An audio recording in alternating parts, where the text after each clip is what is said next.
मित्रांनो, आज आपण importance of soft skills so far as the students are concern या विषयावर बोलणार आहोत. बघा बरं का, आपल्या शालेय जीवनापासून आपले पालक, आई वडील, शाळा, शिक्षक एकाच गोष्टीवर भर असतो, अभ्यास कर रे, अभ्यास कर रे, अभ्यास कर रे. आपल्याकडे असं मानलं जातं बुद्धिमत्ता म्हणजे काय तर मार्क्स, पर्सेंटेज आणि ग्रेडेशन.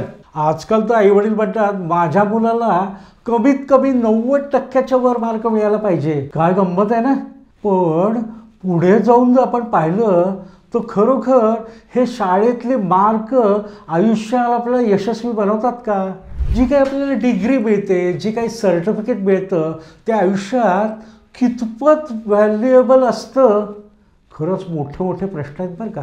आज जगातले सगळ्यात मोठे उद्योगपती ॲलन मस्क असं म्हणतात की मला माझ्या कंपनीमध्ये जर कोणाला एम्प्लॉयमेंट द्यायची असेल तर I am not bothered about his education qualification, his grade, percentage and marks. तो आज कुठल्या युनिव्हर्सिटीमधनं पास झालेला आहे, कुठल्या शाळेमधनं तरी शिक्षण घेतलेलं आहे, कुठल्या बिझनेस स्कूलचा विद्यार्थी, I am not concern if he is a 10th grade pass also, if is a 12th grade pass also, but he has got a tremendous potential and accuracy about writing the coding. He is more preferred than the most so-called intellectual child. मित्रांनो, किती गंमत आहे ना.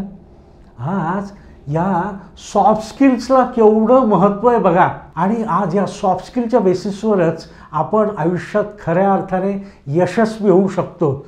आज आपल्या शालेय अभ्यासक्रमामध्ये आपल्याला हे सॉफ्ट स्किल शिकवतच नाही. तो माझ्या भारतासारख्या देशामध्ये साधारण 12वी नंतर किंवा ग्रॅज्युएशन झाल्यानंतर हे सॉफ्ट स्किलची शिकवणी दिली जाते आणि त्याच्यानंतर आपण खूप उशिरा हे चालू केल्यामुळे कदाचित आपल्याला त्याच्यामध्ये मास्टरी मिळणं हे अतिशय कठीण होतं.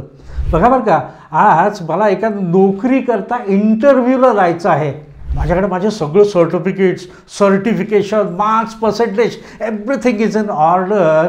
But if I don't know how to appear for the interview, मला माझी रिझ्युमी कशी लिहायची हे जर माहीत नसेल, मला त्या कंपनीचा रिसर्च कसा करायचा हे माहिती नसेल, मी आज इंटरव्ह्यूला ॲपियर झाल्यानंतर ते मला कुठले प्रश्न विचारू शकतात ह्याची माझी तयारी नसेल तर, त्यांनी मला जर काही कन्फ्युजिंग प्रश्न विचारले तर मी त्याला धैर्याने बरोबर उत्तर देणार की घाबरून जाणार, आत्मविश्वास माझा संपणार. आणि मित्रांनो, म्हणूनच आपल्याला सॉफ्ट स्किलची आवश्यकता आहे. बघा बरं का, आज डेटा असं म्हणतो की 93% इंटरव्ह्यू घेणारी जी लोकं असतात ही लोकं तुमच्यामध्ये अनेक गोष्टी बघतात. डोमेन नॉलेज तर बघतातच, पण तुमचे सॉफ्ट स्किल्स किती पॉवरफुल आहेत. आज if you have been given the employment, how will you lead your organization, how will you take the people along, how are you going to communicate with each others, how you will come across the conflict management, are you going to be good negotiator, are you going to add a profit to my organization. This is what is concern. आणि म्हणूनच आपल्याला soft skills विद्यार्थी म्हणून शिकण्या खऱ्या अर्थाने आवश्यक आहे. आणि Wien you have a mastery on the soft skills, you can have the best of the best employment of your dream. And believe me, if you have a mastery on the soft skills, you can be promoted like anything. You don't have to wait for your turn or your batch to get identified.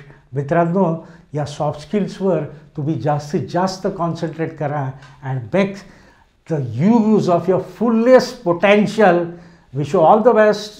Thank you so much.